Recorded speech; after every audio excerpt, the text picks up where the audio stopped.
Manhattan, maybe even more. So it's like people know Manhattan, but yeah. Anyway, I don't actually have that much pride for Long Island. I don't know why I'm getting uppity about it. I left as soon as I could. I looked at a map and got the hell out.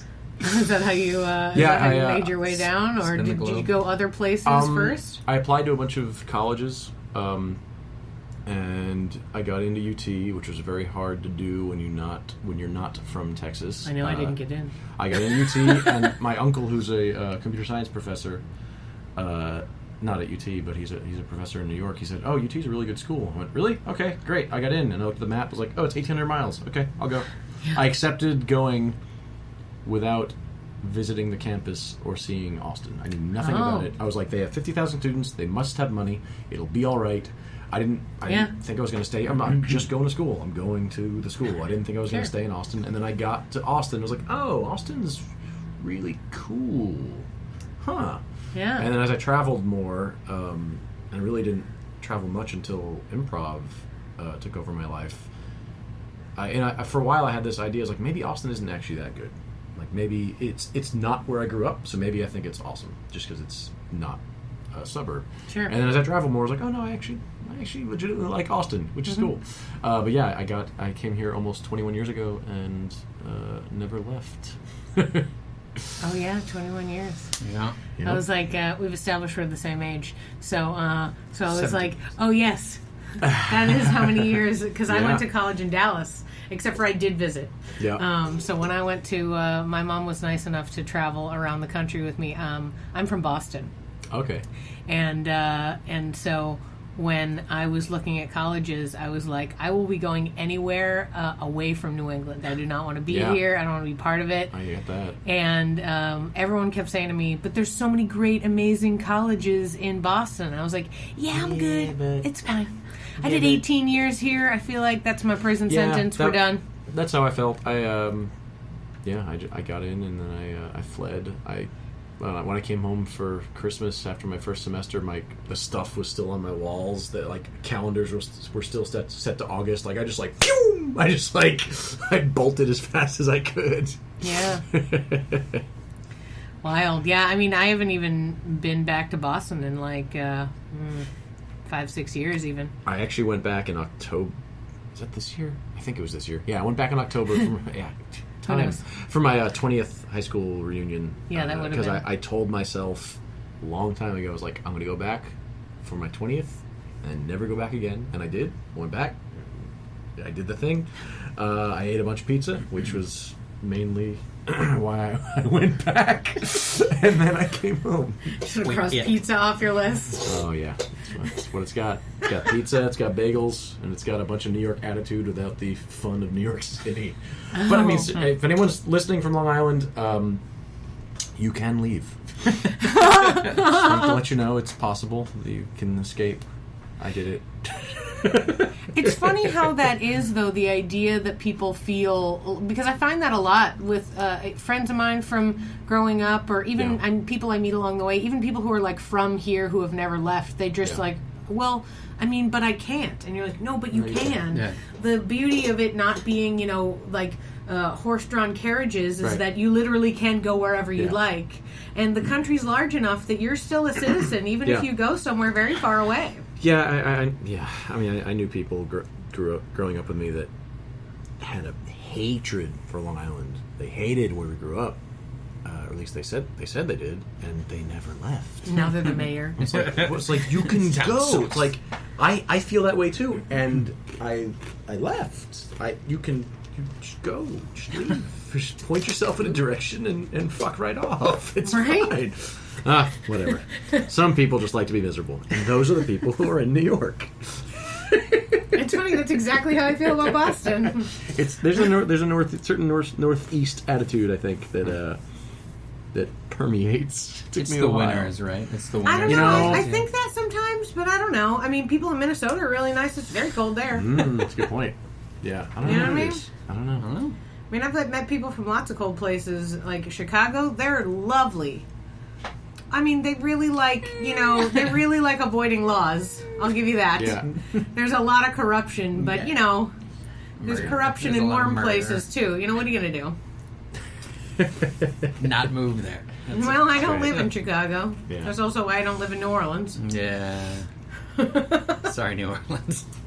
Sorry. We're just gonna so we've offended Chicago, New York, New Orleans, right, or Long Island. I'm staying here, so it's fine. Okay, yeah, pretty much have to now. It's all right. Austin's good.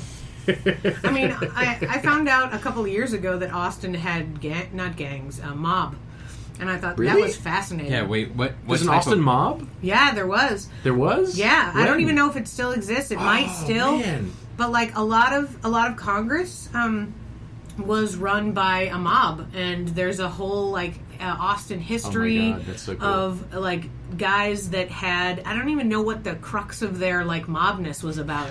You know what I mean? 'Cause, Tacos. Yeah.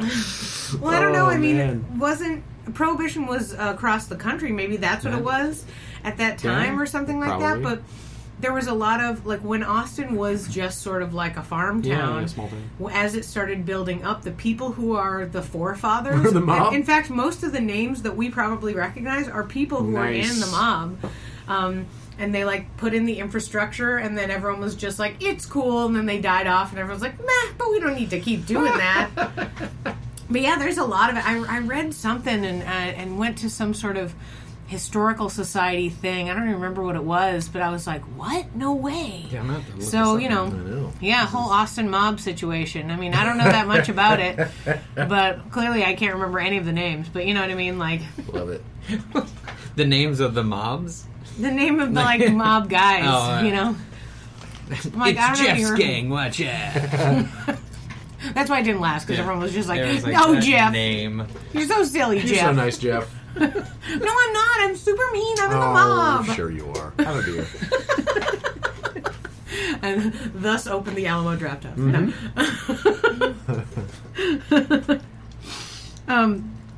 So the story that Roy told us was that when he started improv, it was because you were like, "Hey, guess what? You're going to do an improv class. Let's go do that now." Yeah. How did that happen? And how did you meet Roy? And then like, how did you wrangle him into improv? So I met Roy in college. I think he's a year and a half older than I am. He was a grad student when I was an undergrad. So we met in school, and we met in school, and we just hung out all the time and did stupid shit. We were in a student organization that did all these weird sort of public stunts on campus just to mess with people. So we kind of had this shared love of chaos and absurdity. And then I went to New York and saw that improv show. And I was dating someone at the time, and I knew that being in that relationship precluded me from taking improv classes for one reason or another. So as soon as we broke up, the first thing I did was sign up for improv classes, and you got $25 off if you Broke up with your ex recently. If you got $25 off if you brought the severed head of your ex, and Great. I got $100 off. No, if for every person you got to sign up for classes with you, you got $25 off. So when, hey Roy, we're gonna take a class. And he went, okay. Nice. Now, did you That's a split good the reason. $25 off Hell no. discount? Yeah. You didn't tell him about the deal? No, we didn't actually. That's pretty jerky of me. That's hilarious of you. Now that I think about it. Yeah, and then we. Sorry if I brought that out. Yeah, Yeah, it's okay. I owe him $12.50. I'll after the show, I'll send it to him. But yeah, then we. I'd love it if he calls you out. He will. You just He get totally will. a Venmo payment. Right, Yep. all of a sudden. He's going to send me a PayPal invoice. Yeah, we did it. We did classes at the Hideout. We started out there as students, and we just eventually, I think we both pretty immediately fell in love with it. And yeah, like I said, jumped in with both feet, and we were just kind of all in. And it was at the time that was all the improv there was in town. Mm-hmm. You know, it was 2 shows a week, if that, and sometimes they had an audience. Yeah. It's still that way for a lot of shows I'm in.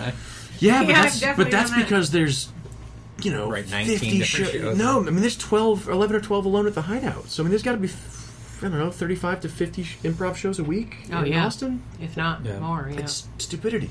It's what are we doing? It's amazing. It's great though. I love it.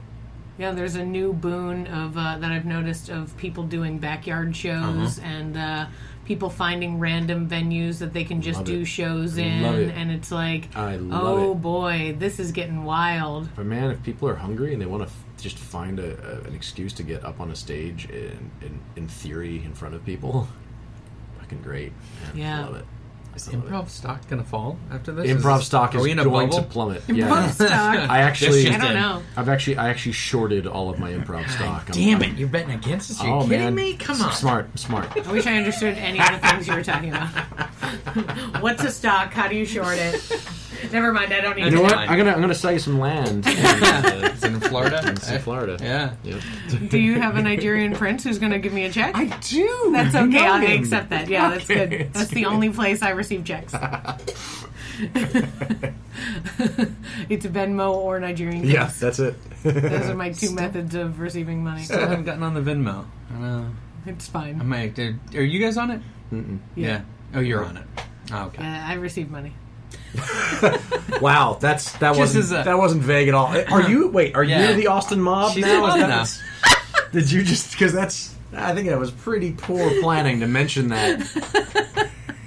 I did not want to be on Venmo, believe you me. Yeah. I feel about Venmo the way I do about Snapchat. I'm a little old, I'm done. Like That's how I feel in general. I've interacted with as many apps as I feel like I need to interact with. If you want to, an app has to be really amazing to convince me to get involved with it. But and definitely free. 1,000%. Yeah. Though I have bought a number of apps where it turned out to be something that, like, I have no interest in farming. No, none of those things. Not games. I don't have time for games. Okay. It was like my husband needed me to edit something for him on the fly, and I don't know how to edit video. This is not a skill I have. Yeah. Okay. So he was at some sort of business convention. Like I said, he works at conventions, and he was like, I sent something to this company and it needs to be re-edited and I need you to edit it right now. And I was like, I'm literally in the middle of the street and I can't. And he was like, here's this app, download it and then take this file that I'm going to email you and then it should easily... And don't get me wrong, the thing was easy. I mean, like, I put the file in, I made the edits he needed me to, I uploaded it back to him, he sent it, he got the job. Like, it was just like... I guess I accomplished that, but it was just like, what sort of insanity is that? You just did one of the boring chapters of a Tom Clancy novel. Congratulations. Yeah, I'm that character. I always am. Exactly. What's more fun? I always think that when I see people on phones, I was like, what are they going to write like action movies about in the future? Yeah. Like a bunch of people like going through a crowd of people on their phones like bowling pins. Like I don't understand. Horror movies, you have to write the phones out right away. Yeah, you have to get rid of the phones. That's a pretty common trope now. And I have a friend who's an author, and he writes sort of modern noir, but it always gets set kind of pre-cell phone just because it makes it so much not more interesting, but the stakes are higher to a certain extent. Convenience is removed. If you're alone, you're alone. You can't just dial 911. Yeah, right. Yeah, you have to go look at microfiche. You can't just pull it up. No cell service. Oh no! Now the film can happen. I mean, there's that shot in so many horror films now where it's like, beep boop. All right. Oh, I forgot my charger. Don't worry about it. We got one in the car. The car blew up. Now the film can happen. Yeah. Now, I mean, it is... I was like, I'll admit my story was boring. No. But it was like... That wasn't what I was saying. No. I was just imagining you, like, on Congress, like, furiously downloading an app on your phone so you can edit this video and send it back to him. Yeah, the high stakes are just in my head. Right. I can hear that music in my head, but everyone else just thinks I'm an asshole tweeting. I love it. No, for sure. But I was like, back to Venmo, I only did it because people wanted me to coach their troops and insisted that's how they had to pay me. I just continue to say no. Well, since then I've said... I don't want your money. I'd rather not have this happen because it takes 3 business days to get the money to me, and I usually need money faster than that. Yeah, I just tell them I don't have it. I'm not gonna get it. I don't care to know what it is.